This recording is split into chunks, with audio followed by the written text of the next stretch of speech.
Wilhelm, what are you doing over here? We've been seeing. You want some fresher fish? Frische fish. Oh, look at that.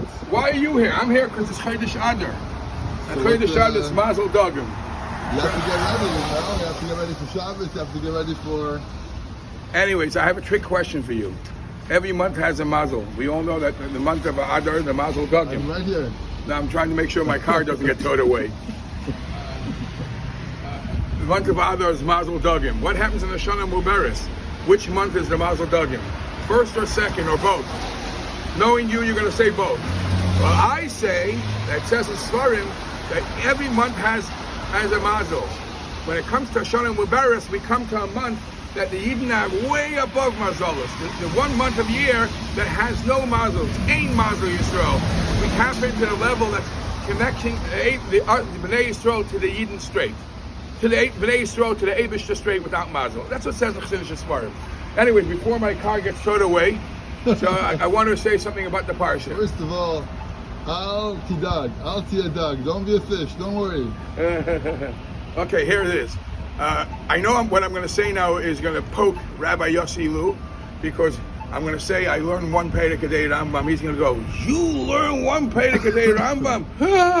I once heard somebody once asked her, member Futafas, what should you learn? One Perek Kadei Rambam, 3 Prakim Kadei Rambam, or Sefer Mitzvahs. You know, everybody has their reason. So Mendel Futafas said all 3. Why all 3? He says the Rebbe gave you 3 ways how to connect with them. Don't you want all 3 ways to connect? Okay, whatever. Some people learn one Perek Kadei Rambam. We just shifted. We just finished Sefer Kedusha, and we entered Sefer Haflah. And there's always nice things you can learn. Obviously, besides the halachas, in Ava, Sefer Ava, if you paid attention, there's no mitzvah sleisesa, because when you're doing it out of love, there's no negativity.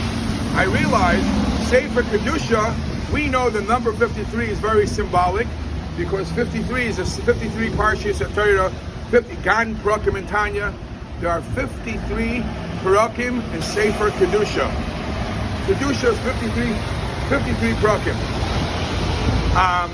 I read once that it says in Balaturim that when Yaakov was the relationship Yaakov had with Yosef, the pasuk says Ben Zikunim Huloi. Zikunim, the Rosh Hashanah, Zroim, Kachim, Nashim, Yom Tiv, and Moyed. Zroim, Kachim, Nashim, Moyed. Which one am I missing? And the Zikim. And the Nun has 2. So they asked, to the Chiddushei Rim, I think it says, what's with Taharos? Taharos, you can't teach somebody. Tahara, you have to develop on your own. So I was thinking that even though the Kachim, Kedusha are thinking the same as the 53 ways how to develop your Kedusha and connect to the Eibishter. Parshas HaTorah.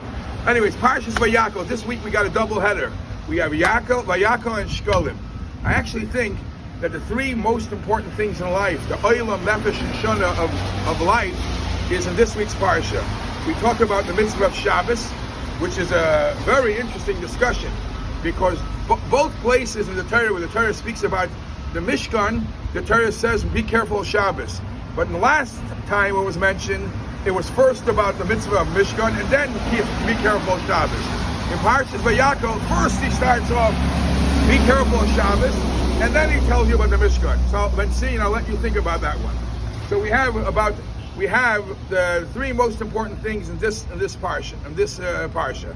We have the importance of Shabbos, we have the importance of the bais hamikdosh, and we have the importance of a Yid. Importance of Shabbos. There was a nice, beautiful story of a group of businessmen that were very shaky in business Shabbos, and they came to the Rav, and the Rav said, spoke to them, and the Rav said, you got to keep Shabbos. Shabbos is a symbol of your belief in Hashem, and the one mitzvah that if you don't keep it, you're almost considered like a non-Jew in halacha. So the one guy couldn't stand the nisyonos. Sure enough, that Shabbos he became very, very sick. So they came running to the Rav, the family, please help us. So he says, what should I tell you? And Mishaberach and say, Shabbos himi lizik refor koiver love. When Shabbos stops screaming, And Shabbos, when there's no reason to scream Shabbos, could you keep Shabbos? Then Rafru Karev Alavah. So the guy accepted upon himself to keep Shabbos, and he was healed. So we see the importance of Shabbos. We see the importance, obviously, of the bais hamikdosh, but and the Mishkan.